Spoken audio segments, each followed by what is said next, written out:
ontem saiu muito da possibilidade do Naves ser inserido nesse negócio. O Naves, zagueiro que pertence ao Palmeiras e atuou a última temporada emprestado ao Alverca de Portugal. E aí, casa bem com isso, né? Porque é um jogador que já foi procurado pelo Botafogo. Acho que você teve essa informação, nós repercutimos aqui, que o Botafogo já tentou contratar o Naves, e faz total sentido, até por essa movimentação de mercado que o Botafogo está tendo, né? Ô, Hernan, vamos falar de Danilo, então. A galera tá aqui falando no chat, Danilo. Vamos lá. Perguntaram até, tem um comentário bem interessante, Hernan, que foi o Xande 10, falou assim, do Domingos Andrade, falando assim, reposição para o Danilo. Não só para o Danilo, né, o Domingos. Eu acho que o Newton, como o Hernan já trouxe aqui, o Newton tá de saída para o São Paulo, é mais um volante, então não só para o Danilo, mas pode falar, Hernan, vamos tentar destrinchar tudo que a gente tem sobre o Danilo aqui. Vamos lá, é um verdadeiro jogo de xadrez para o Palmeiras nesse momento. Foi exatamente essa frase que eu ouvi de uma pessoa do alto escalão do Palmeiras sobre essa contratação do Danilo. A estratégia do Palmeiras é uma estratégia de não pagar o que está sendo divulgado pela mídia em relação ao que o Botafogo quer, 30, 35 milhões de euros. O Palmeiras fez assim com o Andreas Pereira, primeiro 20, aí acabou comprando por 10, não é o caso do Danilo, mas o Palmeiras coloca um teto de oferta para abrir uma negociação. E aí existem possibilidades, composição com jogadores, e o Palmeiras tem alguns jogadores negociáveis, como a gente vem falando aqui no Fala Fonte, para compor uma roda de negociação. O Palmeiras conta muito com o desejo do jogador no Brasil dar totalmente preferência para o Palmeiras, e o que conta também a favor é o tempo, né? O Palmeiras olha a janela próxima da abertura, o Palmeiras olha a movimentação do mercado europeu e não vê oferta chegando no Botafogo nesse momento.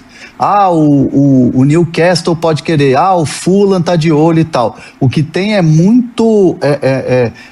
muita sondagem e pouca ação.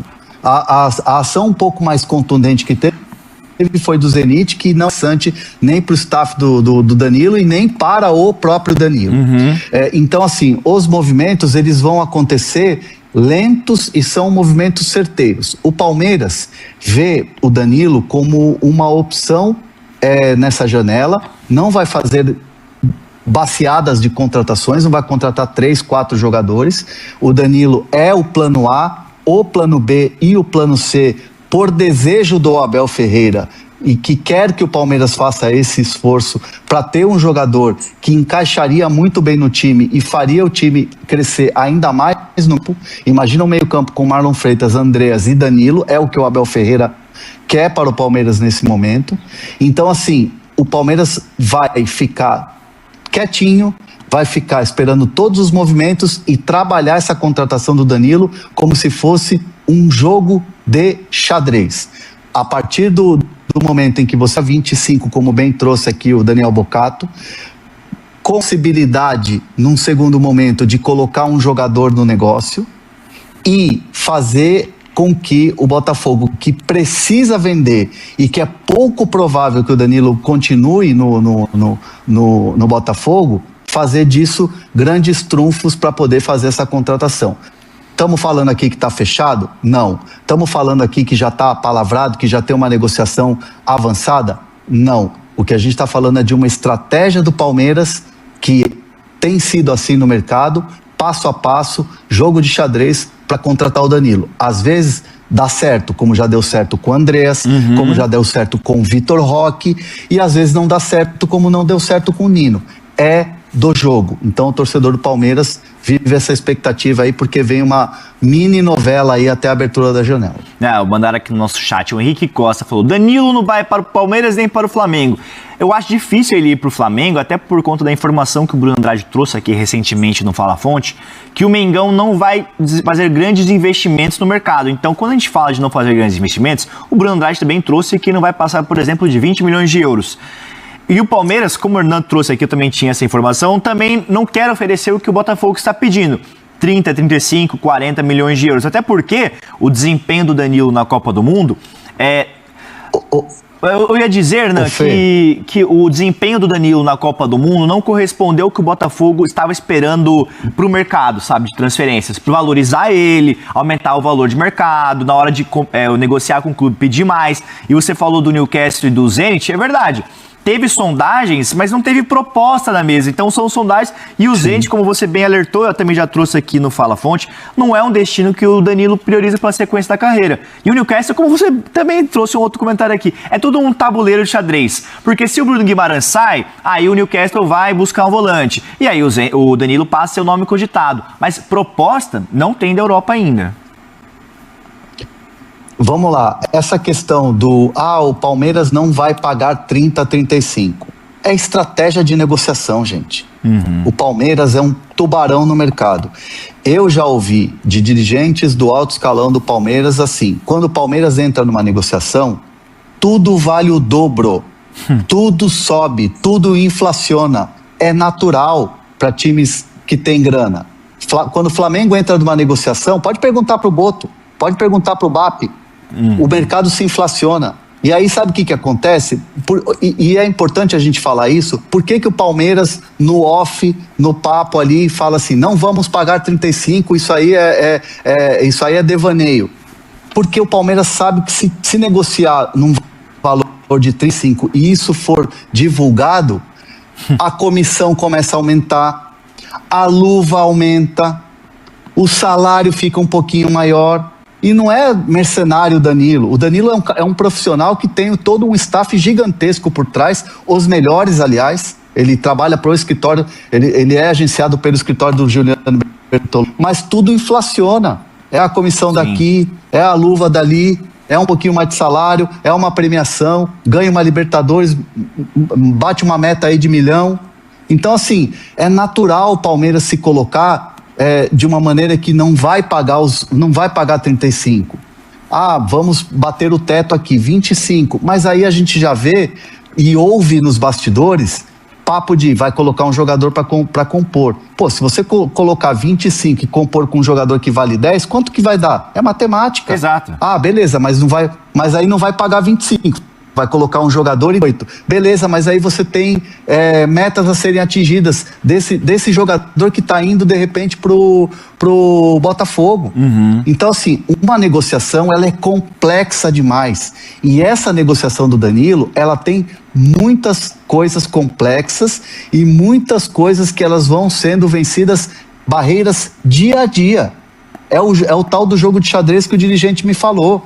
O Palmeiras trabalha para contratar o Danilo como um grande jogador de xadrez, se prepara para jogar. É paciência, é movimento certeiro para você poder vencer. E, Hernan, confesso que eu não tenho essa informação, mas eu vi vários companheiros de imprensa falando. Você falou de compor uma negociação com o jogador. E ontem saiu muito da possibilidade do Naves ser inserido nesse negócio.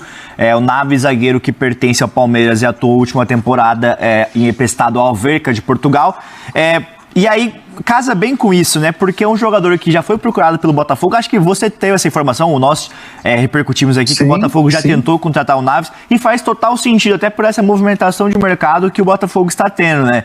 Então, é muito complexo, e acho que a torcida do Palmeiras tem que ter um pouco de calma, de cautela com isso, porque não é tão fácil. E o Botafogo, já até conversando com pessoas próximas assim, da diretoria recentemente, não vai facilitar para clubes brasileiros, numa negociação do Danilo com clubes brasileiros, até porque não quer reforçar um rival na Série A. Então, um técnico, Pedro Emanuel. Confesso que eu ainda... Não conheço. Exatamente isso que eu ia falar. Não conheço ele. Não sei, esse é grande, esse é bom, grande técnico. Não conheço a trajetória dele, mas como nós, bons jornalistas, vamos pesquisar sobre a carreira do Pedro Emanuel. Mas é isso, atualizando a questão do Vasco, acabou de chegar aqui, o Vasco está com um acerto encaminhado com o técnico Pedro Emanuel, deve chegar ao Rio de Janeiro neste final de semana para acertar os últimos detalhes e ser anunciado. E aí, tem 51 anos, pode falar, produção, vocês vão me soprando aqui, ó. Estão buscando informação, porque assim, a informação chega... trabalhou com o André Vilas Boas no Porto, lendário técnico, que hoje é presidente do Porto também, né? Então é isso. Aí o pessoal começou a falar assim, quem é esse? O Matheus Pereira manda no nosso chat. Vamos apurar quem é o técnico, mas tem esse acordo aí em mãos. André Hernan, tem mais alguma notícia do mercado da bola ou podemos encerrar o Fala Fonte? Podemos encerrar o Fala Fonte. Eu me despeço aqui das minhas entradas ao vivo de verdade agora, né? Porque ontem eu estava até brincando, foram quantas vezes que eu me despedi do Fala dos Estados Unidos, mas agora de fato sim, fim de semana eu volto para o Brasil. Foi um prazer poder participar aí dessa cobertura, via Fala Fonte da Copa na ESPN, que eu vi que tem sido muito bem elogiada e de fato, com todos os méritos, a cobertura é uma cobertura guerrilheira, né? É muito difícil você cobrir uma Copa do Mundo quando você não tem os direitos e é de fato tudo muito rígido e tal, e a ESPN fazendo um trabalho fantástico. Vi lá nas colunas de TV, lá de quem escreve TV, colocando todos os elogios à equipe com os méritos, com todos os méritos. Agradecer todo mundo que de certa forma participou aqui do Fala Fonte, rostos que muitas vezes não aparecem no dia a dia, mas que nessa Copa contribuíram muito, né? Cadu, Murilo, não queria citar nomes aqui, porque senão vou acabar esquecendo, mas toda a nossa galera que rodou, o Chico, o De Laurento, que rodou os Estados Unidos aí com informações, participando, contribuindo aqui com o Fala Fonte, sem contar a nossa retaguarda, né, cara? Que a nossa retaguarda ela é fundamental. A turma do digital aí, liderada pelo Jean Santos, é absurda. Então a gente tem que agradecer aí por a gente poder fazer o nosso Fala Fonte e ter uma equipe campeã aí, uma equipe espetacular, uma equipe que deixa o fã de esportes satisfeito com as nossas informações. É isso aí, Hernan. Brilhou na Copa do Mundo. Obrigado por sempre estar à disposição no Fala Fonte. Arrebentou trazendo informações das seleções, do mercado da bola. E essa é a essência do Fala Fonte. Te aguardo aqui no estúdio. E agora, vou me despedir de vocês. Aguardo o André Hernan aqui em São Paulo. Vai deixando o seu like, tem um tempinho aí, vamos bater 1000. Isso é difícil, hoje tem alguns problemas técnicos aí. Imagina você negociar com o Flamengo, seu principal rival, ou um Palmeiras o Botafogo estava disputando palmo a palmo ali, título do Brasileirão. O Botafogo não vai facilitar. Mas de fato, como o Hernan já trouxe aqui, Daniel Bocato e nós, Bruno Andrade, nós estamos em cima dessa história. Danilo é o grande sonho do Palmeiras e talvez o grande alvo, talvez não, o grande alvo do Palmeiras nessa janela de transferência, né, Hernan? Só pra gente arrematar esse assunto. Plano A, plano B, plano C. É isso. É isso. E aí o que o Palmeiras se preocupa com a questão das saídas, né? Maurício, importante a gente falar. Eu repito aqui, reitero a informação que eu trouxe ontem aqui no Fala Fonte. Não existe oferta na mesa do Palmeiras em relação a Roma da Itália com o Maurício. Maurício está valorizado? Está valorizado. Os representantes do Maurício vão começar a ver essa questão de janela, o que vai virar proposta, quais as sondagens mais contundentes, mais fortes e tal, que podem virar, vai sentar com o Palmeiras, vai vender ou não. Tudo isso vai começar a ser feito a partir da semana que vem. Flaco Lopes, uma grande incógnita, não está tendo minutagem, mas tudo pode acontecer. Contra a Suíça pode estar o jogo difícil, aí ele coloca o Flaco Lopes lá, ele mete um gol e tudo muda. É uma situação. O Alan Elias vai ter mercado, Entendo que o Palmeiras vai vender, entendo que o Palmeiras não vai querer vender. M. Martínez, chegando o Danilo, tem possibilidade. Tem mercado? Tem gente já atrás do M. Martínez? Tem. Tem mercado atrás do M. Martínez? Sim. Tem proposta? Não tem. Mas é um jogador que pode avançar nesse sentido de ser vendido. Então, assim... Eu ia falar isso, complementando, você trouxe alguns nomes... Você trouxe alguns nomes bem interessantes, que é a apuração nossa. É isso aí, o Fala Fonte é assim, o Hernan apura alguns nomes, eu apuro aqui. O Palmeiras trabalha com algumas saídas, né, Hernan? Você já falou do Flaco, que pode acontecer de sair depois da Copa do Mundo. M. Martínez, o Alan, que tá valorizado. Cara, tem muitos nomes, por exemplo, eu tenho aqui, ó, mais 3 que podem deixar o Palmeiras nessa janela de transferências. Já falamos do Naves, zagueiro que atuou emprestado pro Alverca na última temporada. O Naves, ele não volta pro Palmeiras para essa temporada, para essa restante de temporada, né? O Palmeiras já alinhou com o seu staff, o staff do Naves, que vai negociá-lo, um valor ali na casa dos 5, 6 milhões de euros. Tem o Luigi, meio atacante do Palmeiras, atacante do Verdão. O Palmeiras já comunicou ao staff do Luigi que está disposto a ouvir ofertas e negociar o Luigi nessa próxima janela de transferências. Tem o Riquelme, o meio-campista, meio atacante, que o Zenit já tentou por diversas vezes contratar o Riquelme, acabou não conseguindo. O Palmeiras elevava pedido no mercado da bola e dificultava para os clubes europeus interessados. O Clube Bruges tem interesse, Copenhague também tem interesse, então alguns clubes estão se movimentando para contratar o Riquelme. E existe a possibilidade disso. Aí eu acabei de receber uma informação bem quente, na verdade, André Hernan. Uma fonte acabou de me avisar aqui, ó, desse exato momento, e é isso, tá? Olha, deu uma travada aqui, porque informação quente, última hora, é uma fonte, aquela como você costuma dizer, né, 99,9, né, de confiabilidade. Mas o Vasco tem um acerto com o técnico Pedro Emanuel. O Vasco tem um acerto, estava no mercado, sondou alguns nomes, como Fernando Seabra, Franklin Carvalho, teve o Jair Ventura, que foi sondado, que atualmente está no Vitória, mas informação que me chega nesse exato momento, de uma fonte bem importante, que o Vasco tem um acerto com o técnico Pedro Emanuel.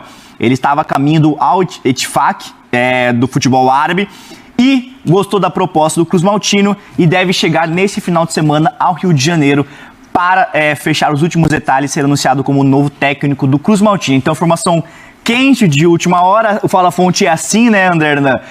A fonte me respondeu aqui, mandei mensagem para 1, para 2, para 3, me respondeu no Zap. E é isso, Vasco tem um acerto com